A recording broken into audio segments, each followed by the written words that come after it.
এই মুহূৰ্তত ৰাজ্য চৰকাৰৰ কৰ্মচাৰীসকলৰ বাবে লৈ আহিছোঁ পুনৰ 5টাকৈ গুৰুত্বপূৰ্ণ খবৰ, য'ত কৰ্মচাৰীসকলৰ অৱসৰৰ বয়স বৃদ্ধি, 8ম দৰমহা আয়োগ গঠন, ছাৰ্ভিচ বুক, EPFO পৰিৱৰ্তন আৰু ৰান্ধনী সহায়িকালৈ মুখ্যমন্ত্ৰী মহোদয়ে কৰিছে ডাঙৰ ঘোষণা। সবিশেষ আপোনালোকক জনাব বিচাৰিছোঁ। ভিডিঅ'টো প্ৰথমৰ পৰা শেষলৈকে চাই থাকিব। জনাব বিচাৰিছোঁ আজি প্ৰথমটো গুৰুত্বপূৰ্ণ খবৰ। এইবাৰ EPFৰ বৃহৎ পৰিৱৰ্তন কৰা হৈছে। 10 বছৰ চাকৰি কৰিলেই আপুনি সম্পূৰ্ণ PFৰ টকা উঠাব পাৰিব। কেন্দ্ৰীয় চৰকাৰৰ EPF একাউণ্টৰ পৰা টকা তোলাৰ নিয়মৰ এই বৃহৎ পৰিৱৰ্তন কৰা হৈছে। বৰ্তমানে বেতনভোগী কৰ্মচাৰীসকলে সম্পূৰ্ণ টকা উঠোৱাৰ বাবে অৱসৰ নোহোৱালৈকে অপেক্ষা কৰিব লাগে। কিন্তু নতুন প্ৰস্তাৱ অনুযায়ী তেওঁলোকে 10 বছৰ কাৰ্য সম্পাদন কৰিলেই তেওঁলোকৰ PF একাউণ্টৰ পৰা সকলো টকা উঠাব পাৰিব। আৰু সংশ্লিষ্ট কেন্দ্ৰীয় চৰকাৰৰ অধিকাৰীসকলৰ সূত্ৰৰ পৰা এই কথা জনা গৈছে। EPFO সংক্ৰান্তত নতুন এই প্ৰস্তাৱ দিয়া হৈছে। ইপিনে অৱসৰৰ বয়স বৃদ্ধি তথা অৱসৰী কৰ্মচাৰীসকলক পুনৰ কৰ্মত নিয়োজিতকৰণক লৈ এটা গুৰুত্বপূৰ্ণ খবৰ আহিছে। ডিৰেক্টৰ অফ হায়াৰ এডুকেশ্যনৰ ফালৰ পৰা এই পত্ৰখন প্ৰেৰণ কৰিছে।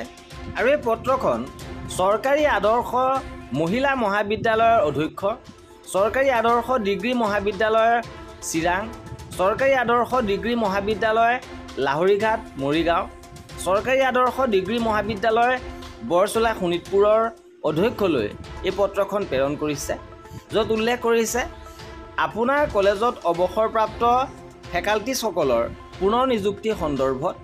আৰু ওপৰত উল্লেখ কৰা বিষয়টোৰ সন্দৰ্ভত আপোনালোকক জনাবলৈ নিৰ্দেশ দিয়া হৈছে যে চৰকাৰ মতে প্ৰতিটো বিভাগত 2জনকৈ অৱসৰপ্ৰাপ্ত ফেকাল্টিজ নিয়োগ কৰিবলৈ অনুৰোধ জনোৱা হৈছে। এইবাৰ জনাব বিচাৰিছোঁ আজিৰ তৃতীয়টো গুৰুত্বপূৰ্ণ খবৰ। শেহতীয়াভাৱে বিত্ত বিভাগৰ ফালৰ পৰা এখন কাৰ্যবাহী আদেশ প্ৰকাশ কৰা হৈছিল, য'ত দৰমহাৰ বিষয়সমূহ নিষ্পত্তি কৰিবলৈ, দৰমহা নিৰ্ধাৰণৰ সময়মতে আৰু সঠিক পৰীক্ষণ নিশ্চিত কৰিবলৈ আৰু অতিৰিক্ত ধন লোৱাৰ দৃষ্টান্ত নাইকিয়া কৰিবলৈ বিত্ত বিভাগে জিলা পৰ্যায়ত একোখনকৈ কমিটি গঠনৰ বাবে নিৰ্দেশনা দিছিল। আৰু সেই মৰ্মে এতিয়া জিলা ট্ৰেজাৰী অফিচসমূহৰ পৰা জিলাসমূহৰ সকলো বিভাগৰ মুৰব্বীলৈ এনেধৰণে পত্ৰ প্ৰেৰণ কৰা হৈছে, য'ত উল্লেখ কৰিছে সেৱা বহীৰ নিৰীক্ষণ আৰু পৰীক্ষণ।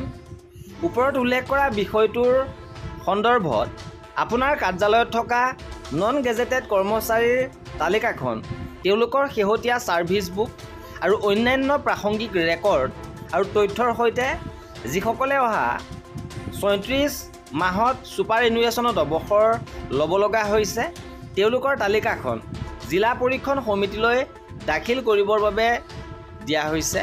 অৰ্থাৎ কৰ্মচাৰীসকলৰ ছাৰ্ভিচ বুক পৰীক্ষণ কৰা হ'ব। এইবাৰ জনাব বিচাৰিছোঁ কৰ্মচাৰীসকলৰ 8ম দৰমহা আয়োগ দৰমহা বৃদ্ধিৰ সন্দৰ্ভত এক গুৰুত্বপূৰ্ণ প্ৰতিবেদন প্ৰকাশ পাইছে। 8ম পে আয়োগৰ দৰমহা পুনৰীক্ষণৰ বাবে কেন্দ্ৰৰ 1.8 লাখ কোটি টকা খৰচ হ'ব। শেহতীয়াকৈ MBIT কেপিটেলৰ এক প্ৰতিবেদনত প্ৰকাশ পাইছে যে কৰ্মচাৰীৰ দৰমহা 30ৰ পৰা 34% বৃদ্ধি হ'ব। আৰু এই ক্ষেত্ৰত যিহেতু ফিটমেণ্ট ফেক্টৰে গুৰুত্বপূৰ্ণ ভূমিকা পালন কৰিব। আৰু খবৰ অনুসৰি প্ৰতিবেদন মতে 1.83ৰ পৰা 2.46ৰ ভিতৰত হ'ব পাৰে ফিটমেণ্ট ফেক্টৰ। আৰু ইয়াৰ অৰ্থ হ'ল বৰ্তমান 18,000 টকাৰ বেছিক পে 32,940 টকালৈ বৃদ্ধি পাব যদিহে 1.83 টকা 83 ফিটমেণ্ট ফেক্টৰ হয়। আনহাতেদি 44,280 টকা বৃদ্ধি পাব যদিহে 2.46 ফিটমেণ্ট ফেক্টৰ ৰখা হয়। ইপিনে ৰাজ্যৰ মধ্যাহ্ন ভোজনৰ কৰ্মী আৰু সহায়িকাসকললৈ মুখ্যমন্ত্ৰী মহোদয়ে কৰিছে ডাঙৰ ঘোষণা। অপপ্ৰচাৰ কৰা সকললৈ জাননী জাৰিৰ নিৰ্দেশ দিছে মুখ্যমন্ত্ৰীয়ে। অক্ষয় পাত্ৰ ফাউণ্ডেশ্যনৰ কেন্দ্ৰীয় সামূহিক ৰান্ধনীঘৰৰ জৰিয়তে মধ্যাহ্ন ভোজন যোগান ধৰাৰ ফলত ৰান্ধনী সহায়িকাসকলে চাকৰি হেৰুৱাব বুলি যি অপপ্ৰচাৰ চলা হৈছে সেই অপপ্ৰচাৰ ৰোধ কৰিবৰ বাবে কঠোৰ সকিয়নি দিছে। লগতে জনায় যে তেওঁলোকৰ চাকৰি থাকিবই আৰু তেওঁলোকৰ দৰমহা ইতিমধ্যে 500 টকা বৃদ্ধি কৰা হৈছে। পুনৰ তেওঁলোকৰ দৰমহা বৃদ্ধি কৰা হ'ব। আৰু এয়া আছিলে আমাৰ আজিৰ ভিডিঅ'টোত কৰ্মচাৰী আৰু পেঞ্চনাৰৰ সকলো খবৰ পাই থাকিবৰ বাবে আমাৰ চেনেলটো ছাবস্ক্ৰাইব কৰি ৰাখিব। ভিডিঅ'টো শেষৰলৈকে চোৱাৰ বাবে বহুত ধন্যবাদ।